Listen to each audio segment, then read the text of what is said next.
दोस्तों, आयुर्वेदशाला में आपका स्वागत है। आज हम आपको पुनर्नवा के बारे में जानकारी देंगे। पुनर्नवा से बहुत सारी दवाइयाँ बनाई जाती हैं आयुर्वेद में। आज हम आपको इसके औषधीय गुणों के बारे में जानकारी देंगे, पर इससे पहले हम आपको इसकी पहचान के बारे में आपको बताते हैं और आप इसे आसानी से पहचान सकते हैं क्योंकि ये लाल और सफ़ेद दो रंग की होती है। दोस्तों, जैसे कि आप ये पुनर्वा देख रहे हैं, भारतवर्ष में वर्षा ऋतु में ये सब जगह उत्पन्न हो जाती है। इसकी दो जातियाँ होती हैं, लाल और सफ़ेद रंग की दो प्रजातियाँ होती हैं। फलों के पक जाने पर और सूख जाने पर इसकी जड़ जमीन में रहती है और यह वर्षा ऋतु में दोबारा उत्पन्न हो जाती है, इसीलिए इसे पुनर्वा का नाम दिया गया है। दोस्तों, जैसे कि हमने आपको पुनर्नवा की पहचान करवाई है, ये दो प्रजातियाँ होती हैं, लाल और सफ़ेद।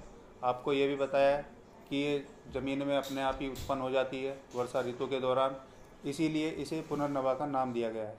और आयुर्वेद में इसका इस्तेमाल किस तरह से किया जाता है, कौन से रोगों में कितनी मात्रा में इसे लिया जाता है, यह पूरी जानकारी हम आपको दे रहे हैं। दोस्तों, आज हम आपको पुनर्वा की विशेषता के बारे में जानकारी दे रहे हैं।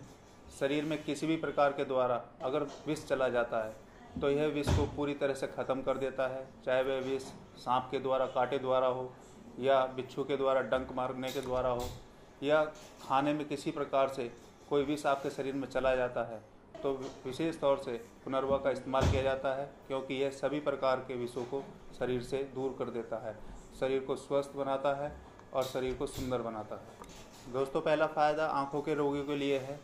जिनको आँखों से संबंधित कोई परेशानी है, जैसे रात में कम दिखाई देना या दिन में कम दिखाई देना, या आँख में जलन और सूजन की समस्या है, तो आप इसके लिए पुनर्वा की जड़ को पानी में अच्छी तरह से घिस लीजिए और उस घिसे हुए लेप को सलाई के द्वारा आँखों में लगाइए।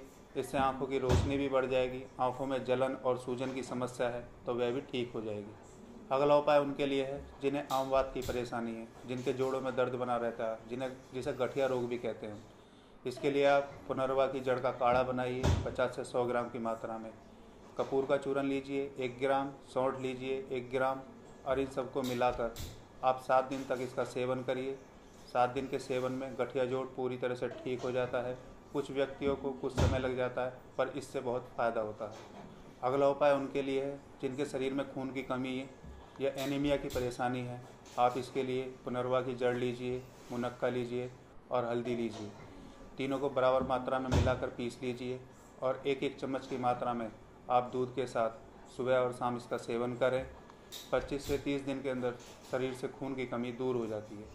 अगला उपाय महिलाओं के लिए है जिन महिलाओं के स्तनों में जलन रहती है और जख्म है। आप इसके लिए पुनर्नवा की जड़ लीजिए, पानी में अच्छी तरह से घिस लीजिए, इसका लेप बना लीजिए। उस लेप को स्तन पर लगाइए, स्तन की जलन और जख्म पूरी तरह से ठीक हो जाएंगे। और जिन महिलाओं के स्तन में गांठें हैं या फोड़े बन जाते हैं, आप इसके लिए पुनर्नवा की जड़ को छाछ के साथ पीसकर उसका लेप स्तनों पर लगाइए। फोड़े कुछ ही दिनों में ठीक हो जाएंगे। अगर अन्य प्रकार की गांठें हैं तो वह भी ठीक हो जाती हैं। आप इस लेप को 15 से 20 मिनट तक लगा के रखिए और सूख जाने के बाद उसे गुनगुने पानी से हल्के हाथ से या किसी साफ कपड़े से आप उसे साफ कर लीजिए। महिलाओं के स्तनों में होने वाली परेशानियों के लिए पुनर्नवा का ये बहुत ही उपयोगी उपाय है। अगला उपाय उनके लिए है जिनके पेशाब में जलन की समस्या है, सूजन है, या पेशाब रुक कर आता है, या पेशाब की नली में पथरी है। आप इसके लिए पुनर्वा की जड़ का चूर्ण आधा चम्मच की मात्रा में शहद के साथ दिन में 3 बार लीजिए। इससे पेशाब खुलकर आता है और पेशाब की जलन और सूजन और उसमें किसी भी प्रकार का कोई संक्रमण है और पथरी की समस्या है तो वह पूरी तरह से ठीक हो जाती है। अगला उपाय उन लोगों के लिए है जिन्हें नींद कम आती है। आप इसके लिए 50 ग्राम पुनर्वा का काढ़ा बनाकर पीजिए। इससे नींद अच्छी आएगी और शरीर को आराम मिलेगा। अगला उपाय उनके लिए है जिन्हें दमे से संबंधित रोग हैं। आप इसके लिए 3 ग्राम पुनर्नवा की जड़ का चूर्ण लीजिए और 1 चुटकी उसमें हल्दी मिला लीजिए। आप इसका सेवन सुबह और शाम गुनगुने पानी से कीजिए। दमे का रोग कुछ ही दिनों में ठीक हो जाता है। अगला उपाय उनके लिए है जिनका शरीर कमज़ोर है, जिनके शरीर में थकावट बनी रहती है, खाने में दिक्कत होती है, पाचन क्रिया सही नहीं है। आप इसके लिए पुनर्नवा की जड़ का 3 ग्राम की मात्रा में सुबह और शाम दूध के साथ, गाय के दूध के साथ आपको सेवन करना है।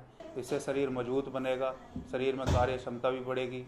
इसके साथ ही कम उम्र में बुढ़ापे का एहसास होने लगता है, उनके लिए यह बहुत ही उपयोगी औषधि है। और इससे शरीर सुंदर और ताकतवर बनता है, शरीर की झुर्रियाँ दूर हो जाती हैं। आइए चलते चलते हम आपको इसका एक और उपयोगी फ़ायदा आपको बताते हैं। जिनको सूखी खांसी की समस्या है या किसी भी प्रकार की कोई और भी खांसी है, आप इसके लिए पुनर्नवा की जड़ का चूर्ण लीजिए 2 ग्राम की मात्रा में, और आप इसको मिश्री में मिलाकर फंकी के तौर पर दिन में 2 बार लीजिए गुनगुने पानी से। अगर किसी भी प्रकार की खांसी है तो वह ठीक हो जाती है। सबसे उत्तम दवाई ये सूखी खांसी के लिए है। दोस्तों, आज हमने आपको पुनर्नवा के बारे में जानकारी दी है। आपको हमारा वीडियो अच्छा लगा है तो इसे लाइक कीजिए और शेयर ज़रूर कीजिए, क्योंकि हम आपके माध्यम से